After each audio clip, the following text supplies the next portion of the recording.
প্রিয় সপ্তম শ্রেণীর শিক্ষার্থীরা, শুভেচ্ছা নিও।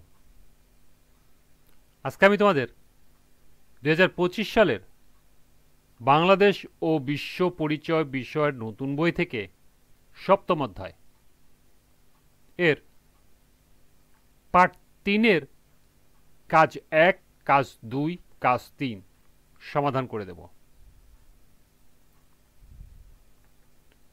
প্রথমে তোমাদের বলবো, যারা আমার চ্যানেলটি সাবস্ক্রাইব করো নাই তারা আমার চ্যানেলটি সাবস্ক্রাইব করবে এবং আমার সাথে থাকবে। তাহলে চলো আমরা ক্লাস শুরু করি। সপ্তম অধ্যায় পার্ট 3-এর কাজ। লক্ষ্য করো, 69 পৃষ্ঠার 3টি কাজ দেয়া আছে। কাজ 1, আভ্যন্তরীণ স্থানান্তরের কারণ ও প্রভাব চিহ্নিত করে ছকে উপস্থাপন করো। কাজ 2, বাংলাদেশে আন্তর্জাতিক স্থানান্তরের কারণ ও প্রভাব চিহ্নিত করো। এবং কাজ 3, আন্তর্জাতিক স্থানান্তরের অর্থনৈতিক উন্নয়নে ভূমিকা রাখে কথাটির পক্ষে দলীয়ভাবে যুক্তি দেখাও। তো চলো এখন আমরা এই 3টি কাজের সমাধান দেখে নিই। প্রথম কাজের প্রশ্ন ছিল আভ্যন্তরীণ স্থানান্তরের কারণ ও প্রভাব চিহ্নিত করে ছকে উপস্থাপন করো। দেশের ভিতরে যখন মানুষ এক স্থান থেকে অন্য স্থানে গমন করে তখন তাকে আভ্যন্তরীণ স্থানান্তর বলে। আভ্যন্তরীণ স্থানান্তরের কারণ ও প্রভাব চিহ্নিত করে নিম্নের ছকে উপস্থাপন করা হলো। আভ্যন্তরীণ স্থানান্তরের কারণ, আভ্যন্তরীণ স্থানান্তরের প্রভাব।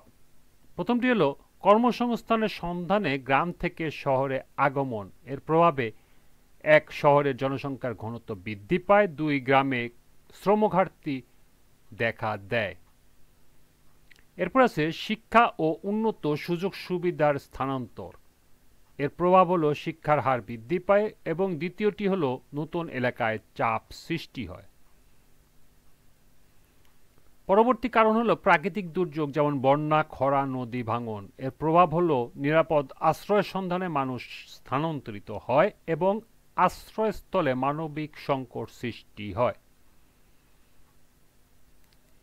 পরবর্তী কারণ হলো উন্নয়ন প্রকল্প, বাঁধ, রাস্তা, শিল্প। এর প্রভাব হলো মানুষ তাদের বাসস্থান হারায় এবং 2 নম্বর হলো নতুন জায়গায় পুনর্বাসনের প্রয়োজন হয়। এবং সর্বশেষ সামাজিক ও পারিবারিক কারণ, যেমন বিবাহ, পরিবার ভিত্তিক স্থানান্তর। এর প্রভাব হলো 1, সামাজিক বন্ধন দৃঢ় হয়। 2, নতুন পরিবেশে মানিয়ে নেওয়ার প্রয়োজন পড়ে। দ্বিতীয় কাজের প্রশ্ন ছিল বাংলাদেশের আন্তর্জাতিক স্থানান্তরের কারণ ও প্রভাব চিহ্নিত করো। এক স্বাধীন দেশ থেকে অন্য একটি স্বাধীন দেশে চাকুরি, বিয়ে, বসবাস, এমনকি নাগরিকত্ব লাভের জন্য গমন করাকে আন্তর্জাতিক স্থানান্তর বলে। বাংলাদেশে আন্তর্জাতিক স্থানান্তরের কারণ ও প্রভাব নিম্নে উপস্থাপন করা হলো। বাম পাশে আছে আন্তর্জাতিক স্থানান্তরের কারণ এবং ডান পাশে আছে আন্তর্জাতিক স্থানান্তরের প্রভাব। প্রথম কারণটি হলো বিদেশে কর্মসংস্থানের সুযোগ। এর প্রভাবে 1, রেমিটেন্স প্রবাহ বৃদ্ধি পায় এবং দ্বিতীয়টি হলো দেশীয় অর্থনীতিতে গুরুত্বপূর্ণ অবদান রাখে। এর পরের কারণটি হলো উচ্চশিক্ষা ও প্রশিক্ষণের জন্য বিদেশে গমন। এর প্রভাবে দক্ষ জনশক্তি তৈরি হয় এবং মেধা পাচারের আশঙ্কা থাকে। পরবর্তী কারণ হলো রাজনৈতিক আশ্রয় ও নিরাপত্তার খোঁজে স্থানান্তর।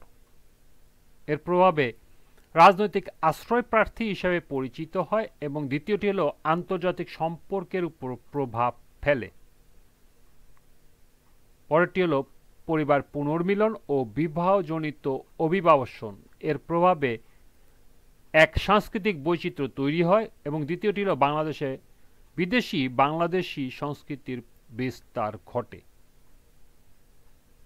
এবং সর্বশেষ কারণটি হলো ব্যবসা বাণিজ্য ও বিনিয়োগের উদ্দেশ্যে বিদেশে যাওয়া। এর প্রভাবে বৈদেশিক বিনিয়োগ বাড়ে এবং উদ্যোক্তাদের অভিজ্ঞতা বাড়ে এবং প্রযুক্তির স্থানান্তর হয়। এই ছিল দ্বিতীয় কাজের সমাধান। তৃতীয় কাজের প্রশ্ন ছিল আন্তর্জাতিক স্থানান্তর অর্থনৈতিক উন্নয়নে ভূমিকা রাখে কথাটির পক্ষে দলীয়ভাবে যুক্তি চুক্তি দেখাও। আন্তর্জাতিক স্থানান্তর অর্থনৈতিক উন্নয়নে ভূমিকা রাখে কথাটির পক্ষে দলীয়ভাবে যুক্তি নিম্নে উপস্থাপন করা হলো। 1. বৈদেশিক মুদ্রা।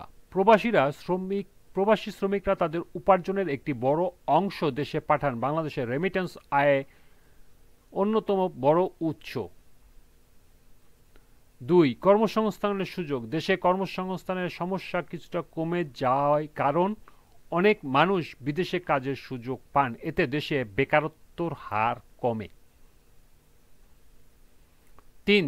দক্ষতা ও প্রযুক্তির স্থানান্তর। বিদেশে কাজ বা পড়াশোনার মাধ্যমে অনেকে আধুনিক প্রযুক্তি, ব্যবসার কৌশল ও কর্মদক্ষতা অর্জন করেন।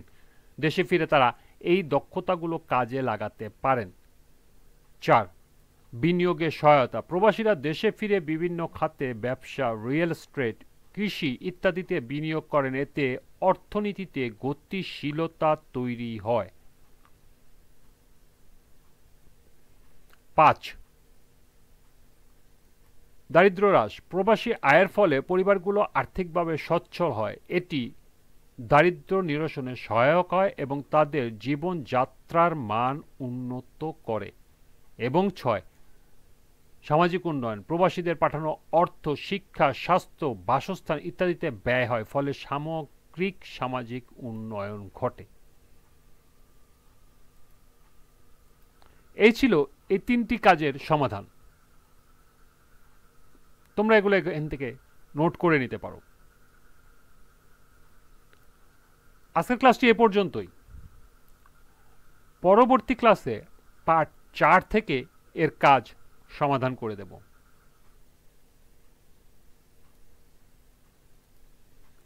সবাইকে আবারও বলছি, যারা আমার চ্যানেলটি সাবস্ক্রাইব করো নাই তারা আমার চ্যানেলটি সাবস্ক্রাইব করবে এবং আমার সাথে থাকবে। সবাইকে পরবর্তী ক্লাস দেখার আমন্ত্রণ জানিয়ে আজকের মতো আমি এখানেই বিদায় নিচ্ছি। আল্লাহ হাফেজ।